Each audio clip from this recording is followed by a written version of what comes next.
여러분 안녕하세요. 네, 오늘은 그 정부에서 최근에 발표한 집값 부동산 대책에 대해서 말씀드리도록 하겠습니다. 지금 MLB 파크라고 아실지 모르겠지만 대표적인 이제 친문 사이트였죠. 거기서도 이제 지금 슬슬슬 말이 나오고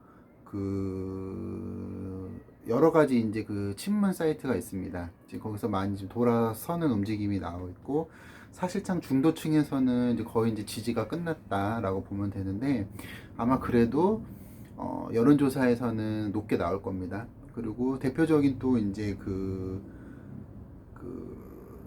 친문 사이트가 이제 나머지 분들이 두 개가 있어요. 나머지 사이트가 이제 클리앙이라는 사이트랑 루리앱이라는 사이트가 있는데, 굉장히 극성한,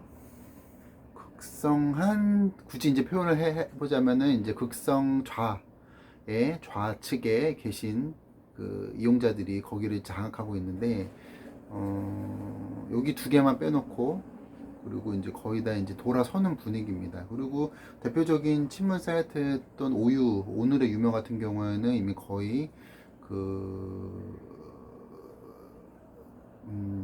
거기서도 이제 많이 지지를 돌아서는 입장이고, 지금 이제 30대 40대들은 이제 집 사는 게 영원히 끝났다라는 것들이 이제 주류 사람들의 평가고, 지금 여러분들이 이거를 좀 심각하게 받아들여야 되는 입장입니다. 그래서 이거에 대해서 말씀을 드리려고 합니다.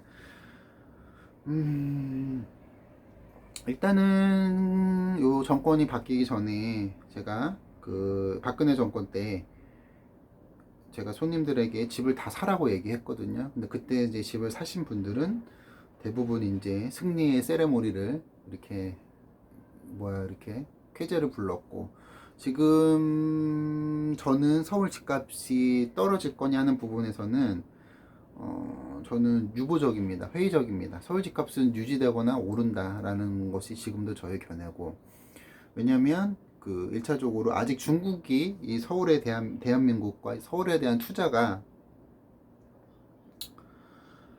이뤄주지 않았습니다. 그래서 부동산이라던가 그런 부분에서 중국의 자금이 아직 본격적으로 들어오지 않았기 때문에 다음 정권이든 다다음의 정권이든 보수 정권이든 간에 계속 민주당 정권이든 연결이 된다고 했을 적에 서울 집값은 중국의 대대적인 투자로 인해서 더 많이 오를 거고, 최소한 30% 오르고, 거기에 이제 국내에 이제 펌프질 하는 세력까지 더해서 50% 이상 더 오른다, 이렇게 보면 될 것 같고요. 최소 50%는 더 오르고, 그리고 지금 오늘자 뉴스를 보니까 수도권 집중화가 서울 경기권의 인구가 이제 50% 사상 처음으로 늘었다라고 보여지고, 제가 볼 때는 장기적으로 55%까지 더 인구가 유입되는 걸로 저는 보입니다. 그렇기 때문에 떨어지진 않고, 그렇기 때문에 집을 사실 수 있으신 분은 사셔야 되는 거고, 투기를 하라는 말이 아니라 이제는 경기도의 일부 집값은 떨어지는 건 맞습니다. 맞지만 돈이, 내가 정말 내 집 마련의 꿈을 갖고 싶으시다는 분이 계시다, 일단은 집을 사셔야 되는 거고, 그 다음에 뭐 3년이든 5년이든 뭐 8년이든 간에 정부의 그 정책에 맞춘다 하더라도, 그 다음에는 그 집을 사놓고 또 옮겨야 되는 한이 있더라도 집을 사야 된다. 안 그러면은 여러분들이 이제 잘 살 수 있는 기회, 집을 살 수 있는 기회는 영원히 놓치게 된다. 이렇게 보여집니다. 그리고 우리가 사실은 이제 저희 같은 성향을 갖고 있는 사람들은 이미 대통령이 지금 들어갔을 때부터 이런 일이 생긴다고 예상을 했는데, 그 아무도 이제 보수주의자들 외에는 대통령이 이렇게까지 할 거라고는 아무도 예상치 않았던 것 같아요. 그래서 지금은 너가 대통령을 뽑았잖아, 이런 얘기를 할 단계는 아닌 것 같고, 지금 그 대표적인 그 친문 사이트였던 파리쿡, 그러니까 80년대 초반 여성들이 이렇게 주축이 되어 온 여성들, 왜 무슨 맘 이러잖아요. 이런 엄마들의 그 사이트에서 굉장히 큰 이슈를 일으켜서 각각의 커뮤니티 이렇게 퍼진 글이 있습니다.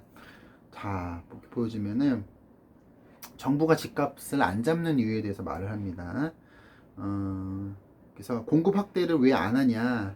그러면 공급 확대를 하면은 사람들이 보수화가 됩니다. 자, 이거는 김수현 수석의 책에 있는 말이다. 그 사람이 이렇게 적어놨습니다. 그래서 자가 보유자가 늘어나면 민주당 표밭이 사라진다. 그렇기 때문에 공급 확대를 하지 않는다. 근데 사람이 자기 집이 아니더라도 어딘가는 살아야 될 거 아니냐. 자기 집 아니면 전셋집에서 살아야 하는데 정부는 자가를 보여야지 원는다. 그래서 공급 확대는 안 할 겁니다. 라고 적었습니다. 그래서 정부가 할 수 있는 임대 공급은 당연히 한계가 있고 민간에서 빌려야 하는데 그래서 그 임대사업자 제도를 지금 있잖아요. 그런데 지금 이 혜택이 거의 다 사라졌다. 사라져서 안 돼서 그래서 여러분들이 집 없는 분들이 임대사업자 혜택을 줄여라, 뭐 부동산 투기꾼들 혜택을 줄여라 라고 하는데 지금 법적으로 더 이상 줄일 게 없다는 게 지금 문제입니다. 그러니까 우리 사실적으로 정부가 지금 혜택을 줄 수는 없다는 거예요. 다시 말하는데 정부는 님들이 집 가지는 걸 굉장히 싫어합니다. 자, 그래서 여러분들의 전셋집이 한남 더힐이 되든 아크로 리버파크가 되든 뭐 마크힐스가 되든 간에 그거는 정부가 막을 일이 없고 그거는 그 집이 본인 것만 아니면 얼마든지 좋은 집에 전세 살아도 된다는 게 정부 입장이다. 그렇기 때문에 전세 대출 제도를 없애지 않는 거다라고 글이 올라왔습니다. 자, 변두리에 있는 빌라 30년 된 오래된 아파트 주택 빨간 벽돌 다세대 이런 데서 신혼 시작했다. 전세 대출 팍팍 해주니까 애초에 신축 아파트 빼고는 쳐다보지 않는다. 지금 세태가 말이죠. 왜? 내 돈 들어가는 게 아니니까. 자, 그렇기 때문에 전세금을 그런 대출 제도를 없애지 않는 게 그 원인은 제대로 파악을 해야 된다는 거고. 정부 입장은 뭐냐? 비싼 집 사는 사람은 세금을 많이 내라. 그리고 비싼 집 살 능력이 되는 사람들 외에 그 사람들 외에는 집 사지 말고 전세나 월세 살아라. 이게 정부 입장이라는 겁니다. 그러니까 정부는 사실 집값이 오르는 거는 무서워하지 않는다. 10억짜리가 20억이 되든 30억 되든 상관 안 합니다. 왜냐하면 세금을 많이 거둘 수 있기 때문에. 그래서 정부가 지금 원하는 대로 흘러가고 있다. 집을 사람들이 더 못 사게 돼야 표가 더 안 떨어지니까 일석이조고 세수가 올라가서 내 표반 유지해서 좋고 집값을 잡을 이유가 없다라는 겁니다. 집값 꼭 잡겠다가 말했다. 그거는 그냥 립 서비스다 보면 된다. 자, 21번의 대책을 내놓을 동안 김현미 지금 현 장관이 그 자리에 앉아있지 못합니다. 예? 이게 정말 집값을 내릴 정말 정부가 각오가 있었으면은 김현미 장관이 그 자리에 앉아있지 못한다는 겁니다. 예. 자, 여기서 우리가 이제 화내고 어쩔 수 없는 게 180석을 만들어 줬잖아요. 중도층에서 지금 사실 여러분 중도층 빼면요 양의 세력들이 거의 비등하게 지금 세력을 유지하고 거의 오히려 지금 보수당 표가 더 많이 나온 겁니다. 네? 보수당 표가 더 많이 나왔어요. 근데 중도층이 이 민주당을 싹 몰표를 해줘서 정말로 이 지금 미래통합당이 지금 완전히 무너진 거예요. 그러니까 중도에서 이번 정권을 만들어 준 거예요. 근데 여러분 이제 중도층에서 아무리 화내봤자 소용이 없다는 얘기예요. 네. 180석입니다. 자,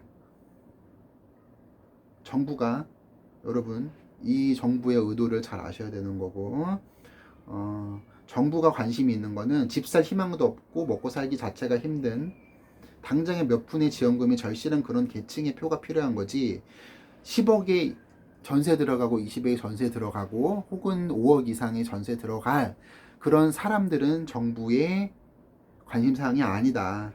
예, 집값 올라간 만큼 세금이나 많이 거두면 되는 거다. 예. 자, 여러분 이 글이 지금 그 전 커뮤니티에 퍼지면서 굉장히 이슈가 되었습니다. 그래서 이제는 여러분들이 우리가 정말 현명하게 대처를 해야 되는 거고 제일 지금 문제는 뭐냐면 지금 30대 40대 그 다음에 피해보는 거는 지금 20대 친구들이다. 이 중도층에서 지금 180석을 만들어 줬기 때문에 이러한 무소불위의 이런 법안이 통과가 되는 거다 이렇게 보여집니다. 그래서 그리고 특목고 자사고 지금 폐지하고 있잖아요. 그리고 이 정부는 사다리 오르는 것 자체를 싫어한다. 어? 보세요. 지금 정부에 지금 미국 유학 안 보내고 국내파로만 교육시킨 장관이 몇이나 있고, 윤미향 씨 보세요. 다 미국으로 보냈잖아요.